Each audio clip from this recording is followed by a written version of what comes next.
प्रमाणिक समाधान।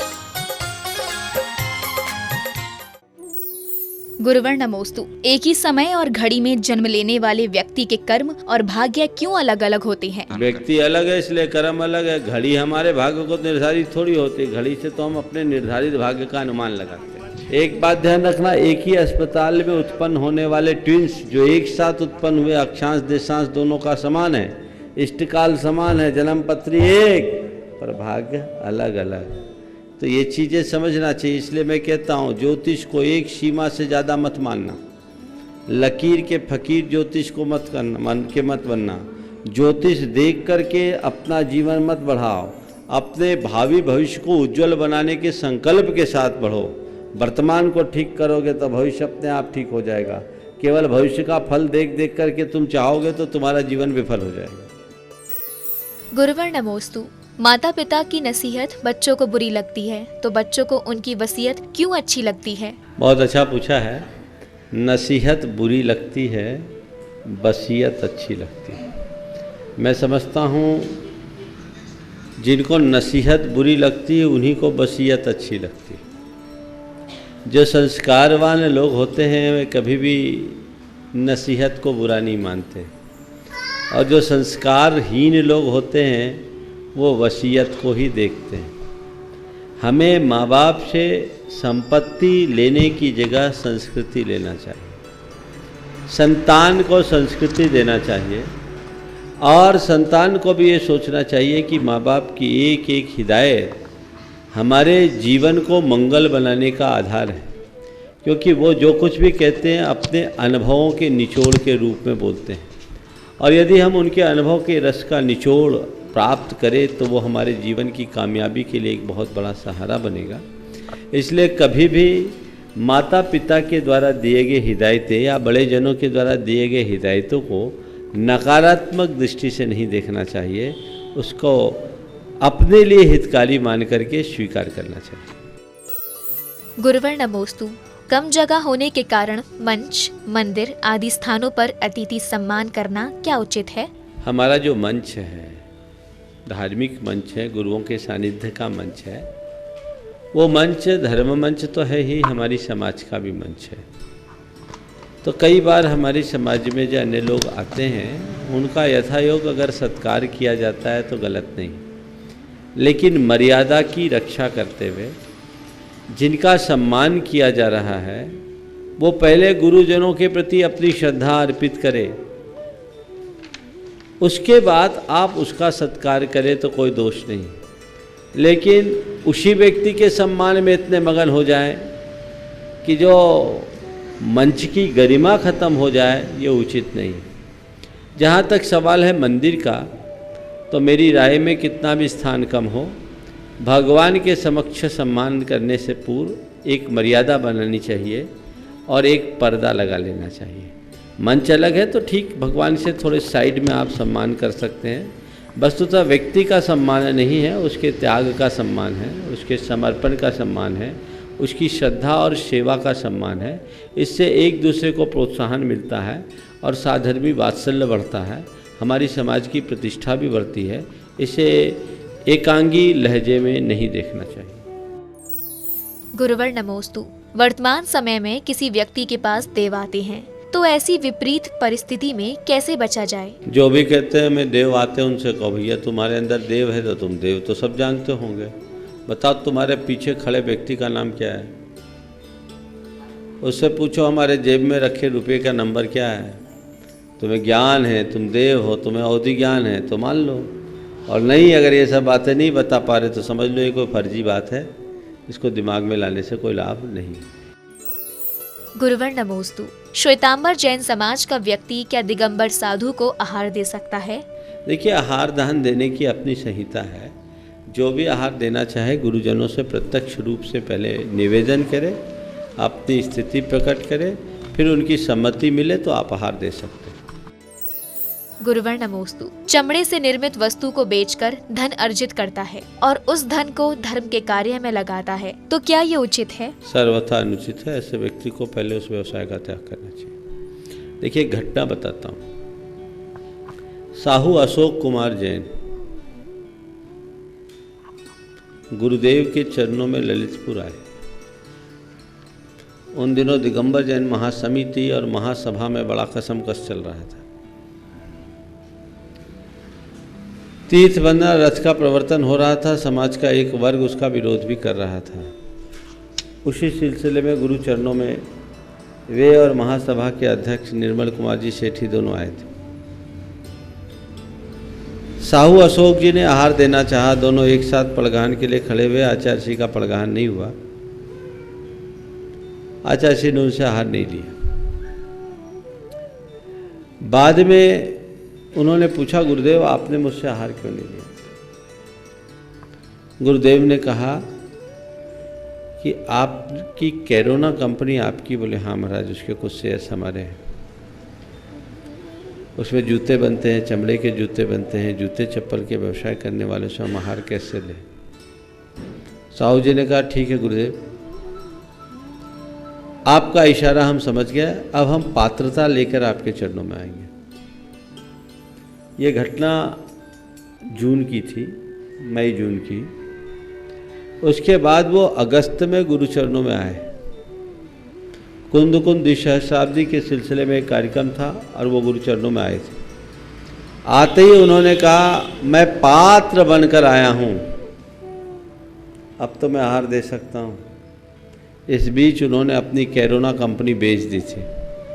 उसके सारे शेयर्स हटा दिए थे और उन्होंने फिर गुरु जी को पहली बार पड़गाहन करके आहार दिया। ये आहार की संहिता, इतनी बड़ी कंपनी थी कैरोना।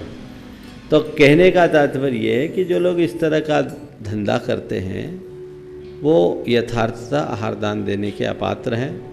उन्हें अपनी पात्रता ठीक करनी चाहिए, उसके बाद ही आहार दान देना चाहिए। गुरुवर नमोस्तु। कोई व्यक्ति गलत बोलकर हम पर हावी होता है और हमारे द्वारा प्रतिक्रिया देने पर उससे विवाद होता है, तो आदर और संस्कारों में रहकर ऐसी स्थिति से कैसे बचा जाए? मैं आपसे एक सवाल करता हूँ, वो तो यहाँ नहीं है विकास भाई, लेकिन आप लोग उनमें शामिल है। मैं ये मानता हूँ प्रश्न कोई करता है पर भाव सबके होते हैं। आपके दुकान पर यदि कोई ग्राहक आता है और आप पर उल्टा सीधा आरोप जड़ देता है, तंज कसता है, तो आप क्या करते हैं? बोलो भाई दुकानदारों, क्या करते हैं? उसको वैसा ही जवाब देते हैं, उस पर चढ़ाई करते हैं, कैसी प्रतिक्रिया करते हैं? ग्राहक है तो क्या हो गया? नहीं, इससे पंगा लेने में अहित है। ग्राहक से विवाद करेंगे तो व्यापार का भट्ठा बैठ जाएगा। ये समझ है ना? अहित है। जहां हमें अहित दिखता है, नुकसान दिखता है, वहां हम अनुचित को भी बर्दाश्त कर लेते हैं। करते हो कि नहीं? करते हो, रोज का अभ्यास है। तो भैया जैसे दुकान में अहित और अहित को देखकर, नुकसान को देखकर तुम अनुचित को भी बर्दाश्त कर लेते हो, वैसे ही घर परिवार और जीवन व्यवहार के अन्य क्षेत्रों में जब तुम्हें लगता है कि यहाँ उल्टा सुनाएंगे तो विवाद बढ़ेगा, तो उसमें अहित और नुकसान मानकर बर्दाश्त करने की कला अपनाओ। नकारात्मक प्रतिक्रिया से बचो, सकारात्मक प्रतिक्रियाएं बढ़ाओ। गुरुवर नमोस्तु। पूजन द्रव्य 8 ही क्यों होते हैं, कम और ज्यादा क्यों नहीं? अगर कम होते तो पूछते इतने ही क्यों होते हैं? देखिए 8 होने का कुछ रीजन है। एक तो हम जिनकी आराधना करते हैं वे अष्ट गुणों से मंडित हैं। हम आराधना करने वाले हैं, हम अष्ट कर्मों से जुड़े हुए हैं। 8 कर्मों के चक्कर को ख़त्म करने के लिए हम अष्ट गुण से मंडित भगवान की आराधना करते हैं, इसलिए 8 द्रव्य चढ़ाते हैं। और द्रव्य चढ़ाते चढ़ाते चढ़ाते चढ़ाते हम आखिरी में उसका फल चाहते हैं। जल से शुरुआत होती है और फल में अंत होता है। इसका एक विशेष प्रयोजन हमें समझ में आता है। थोड़ा आप समझो, 8 के पहाड़े को पढ़ो।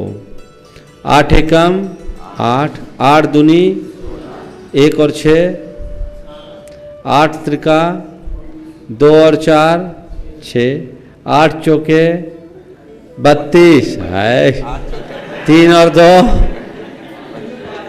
5, 8 पच्चे 40, शून्य हटा दे, बचा कितना 4, 8 छक 48, 4 8 12, 2 और 1 3, 1 और 2 3, 7 8 56, 6 5 5 6 11, 1 और 1 2, और 8 8 64, 6 4 10।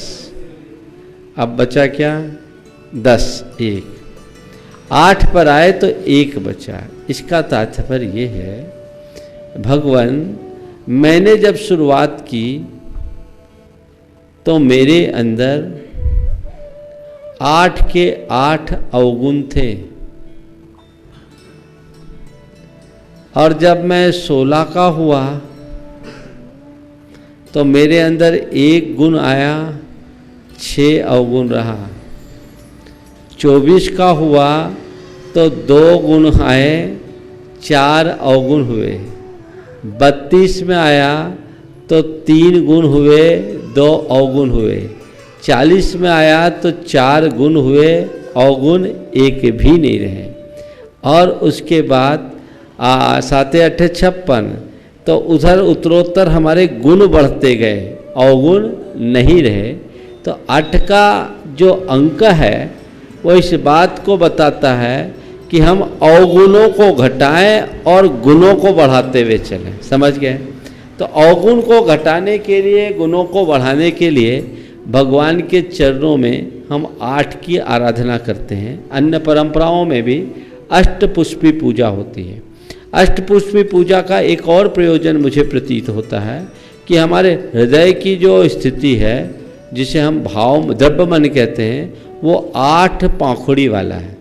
तो 8 पाखुड़ी वाला अपना हृदय कमल खिल उठे, इसलिए भगवान की आराधना हम अष्टद्रव्य से करते हैं, ऐसा समझना चाहिए। गुरुवर नमोस्तु। मंदिर आदि के दान को कुछ लोग घर में प्रयोग करते हैं और विरोध करने पर विवाद होता है, तो इसमें किन किन को दोष लगेगा और ऐसी परिस्थिति से कैसे बचें? देखो, जो भी ऐसा करते हैं महापाप के भागी हैं, वो अपना तो पतन कर ही रहे हैं, इसमें कोई संशय वाली बात नहीं है। उनके जीवन का अंत होना है। और जो इसमें समर्थन कर रहे हैं वो पाप के अनुमोदक होने के कारण वो सब भी पाप के भागी हैं। रहा सवाल खिलाफ में खड़े होने का, तो मैं ऐसे व्यक्ति से सुझाव दूंगा कि खिलाफ में खड़े होकर के अगर आपस में क्षोभ बढ़े तो साइलेंट हो जाना अच्छा है, क्योंकि लोग जनमत बना करके मामला बिगाड़ देते हैं। पर ये मान करके चलो, अपने जनमत के बल पर यहाँ कोई व्यक्ति गलत कार्य करने में सफल भले हो जाए, पर परमार्थ वह कभी सफल नहीं हो सकता। गुरुवर नमोस्तु। स्मरण शक्ति को बढ़ाने के लिए ब्रह्मी प्राणायाम की विधि को कैसे करना चाहिए? देखिए, भ्रामरी प्राणायाम की विधि तो सब जानते हैं ना। कान में अंगूठा डालिए, अंगूठे से कान को बंद कीजिए, 2 उंगलियों को अपने आँख पे रखिए, नाक के नथनों पर 2 उंगली रखें, ये ऐसे, और मुंह पर ऐसे उंगली रखें, और गहरी सांस छाती में भरें। गहरी सांस छाती में भरने के बाद बिना ओठ को हिलाए अनुगूंज कीजिए।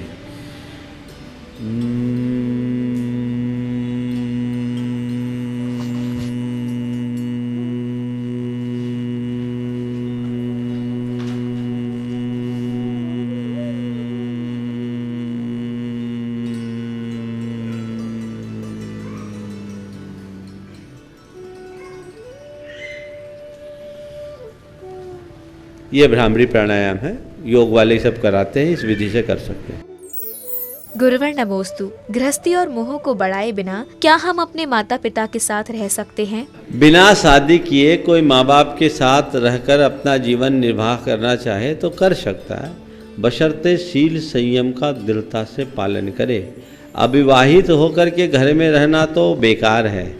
ब्रह्मचर्य की साधना के साथ घर में रहो तो घर में रहना सार्थक है। गुरुवर नमोस्तु। वर्तमान में उच्च शिक्षा प्राप्त संस्थानों में बड़ी बड़ी प्रयोगशालाएं हैं, तो गंधोदक आदि के अतिशय को सिद्ध करने की प्रयोगशाला कब और कैसे स्थापित करें? विज्ञान और धर्म में इतना ही अंतर है। विज्ञान प्रयोग करके बात बताता है और धर्म अनुभव की बात करता है। विज्ञान में चीज़ों को सिद्ध करने के लिए प्रयोग करना होता है और धर्म के क्षेत्र में केवल अनुभवन की बात होती है। लोक ने इसका अनुभव किया है और वो अनुभव सिद्ध चीज़ों को अलग से सिद्ध करने की आवश्यकता और अपेक्षा महसूस नहीं करता। जैसे आपने कहा गंधोदक का लाभ, हृदय से भर करके रोज़ नियमित गंधोदक लगाओ और खुद अपने भीतर की सकारात्मकता का अनुभव करने लगो, तुम्हें खुद समझ में आ जाएगा ये अनुभव हमारा कितना अच्छा है और हमारा जीवन कितना सुंदर है। ऐसी अन्य अनेक चीज़ों को किया जा सकता है। मैं आपको एक बात बताता हूँ, एक व्यक्ति है, देखो श्रद्धा का क्या कमाल होता है। वो अपनी खेती करते हैं, एक कण भी कीटनाशक का प्रयोग नहीं करते हैं, एक कण भी। और वो कहते हैं डॉक्टर चंद्रमोहन पाटनी विदिशा के, बहुत लंबी चौड़ी खेती है। उन्होंने बताया कि महाराज प्रतिवर्ष बोनी के पहले मैं महावीर जी जाता हूँ, वहाँ के अखंड ज्योति का थोड़ा सा घी ले आता हूँ और जितना लाता हूँ उससे ज़्यादा वहाँ दे के आता हूँ। उस घी में अपने बीज को मिलाता हूँ, बीज में घी मिलाता हूँ और वो बीज बोता हूँ। महाराज मैंने आज तक एक कण भी पेस्टिसाइड का प्रयोग नहीं किया। मैं बोता हूँ और काटता हूँ और पूरे इलाके में मेरी बम्पर फसल आती है। एक प्रयोग, ये अनुभव है। दूसरे उसका अनुकरण करके देखे, फर्क पड़ेगा। तो सब चीज़ें प्रयोगशाला में प्रयोग करने की ज़रूरत नहीं है। जो अनुभव सिद्ध चीज़ें हैं मैं समझता हूँ प्रयोगशाला से भी ऊँची है, क्योंकि प्रयोगजन निष्पत्तियाँ बदलती है, अनुभव कभी बदलता नहीं। गुरुवर नमोस्तु। जैन धर्म में जीव हत्या पाप है और विज्ञान कहता है कि ब्रह्मांड की ऊर्जा के संतुलन हेतु जीव हत्या जरूरी है, तो क्या ये उचित है? जीव हत्या करना महापाप है। प्रकृति अपने द्वारा खुद अपनी व्यवस्था बनाती है, उस व्यवस्था में दखल देना ही हिंसा है। समझ गए? इकोवेलेंस है, पारिस्थितिकी विज्ञान है। समझ गए? वो जीव हत्या करने की बात नहीं करता। हमने उस इकोसिस्टम का उल्लंघन किया है, इसलिए आज बहुत सारे प्राणी लुप्तप्राय हो गए। समझ गए? तो हमें प्रकृति के साथ छेड़छाड़ नहीं करना चाहिए और यही बात धर्म सिखाता है। हम धर्म की बात मानेंगे तभी सुखी होंगे। वैज्ञानिक आविष्कारों और अनुसंधानों के कारण भी इकोसिस्टम बिगड़ा है। हमारा पर्यावरण जो विकृत हुआ उसका कारण ये भी है। आज मोबाइल के वेव्स के कारण देखो पक्षी अब लगभग नगण्य हो गए। तितलियां आप देखने को नहीं मिलती, पक्षी भी बहुत कम देखने को मिलते हैं। ये सब क्यों है? ये इकोवेलेंस के बिगड़ने का एक उदाहरण है, जो हमने प्रकृति से छेड़छाड़ करने के कारण से पाया है। तो हम प्रकृति के अनुकूल जिएंगे तभी प्रकृति को ठीक बना सकेंगे। गुरुवर नमोस्तु। बारात में दूल्हा पीछे और शमशान में मुर्दा आगे क्यों ले जाया जाता है? देखिए, बारात में जाते समय दूल्हा पीछे और शमशान में जाते समय मुर्दा आगे। मुझे तो एक ही बात समझ में आती है कि दुनिया की रीत बड़ी विचित्र है। सुख में सब आगे रहते हैं, दुख में सब पीछे रहते हैं। समझ गए? दूल्हा जा रहा है सुख का अनुभव करने तो सब आगे आगे नाच रहे हैं, और शव यात्रा है, दुख की घड़ी है तो सब पीछे। एक कारण, एक आध्यात्मिक कारण बताता हूँ। दूल्हा बारात में जा रहा है, बारात लेकर के लोग जा रहे हैं और नाचते गाते जा रहे हैं। वो इसलिए नाचते गाते जा रहे हैं ताकि उनको इस बात का एहसास हो सके कि जैसे हम फंसे वैसे तुम भी फंसो। समझ गए? गा बजा के फंसाओ, उसको संसार में फंसाने के लिए ले जा रहे हैं। और शव यात्रा में व्यक्ति पीछे जा रहा है, वो इस बात का प्रतीक है कि जिस व्यक्ति के पीछे सारी दुनिया लगी थी आज वो सबको छोड़कर जा रहा है, कल हमें भी सबको छोड़कर जाना होगा। ये स्मृति बना के रखो। सारी दुनिया जिसके पीछे लगी रहती है वो भी एक दिन दुनिया को छोड़कर जाता है। हम इस सच्चाई को समझें और अपने जीवन को उसी अनुरूप ढालने की कोशिश करें। प्रामाणिक समाधान।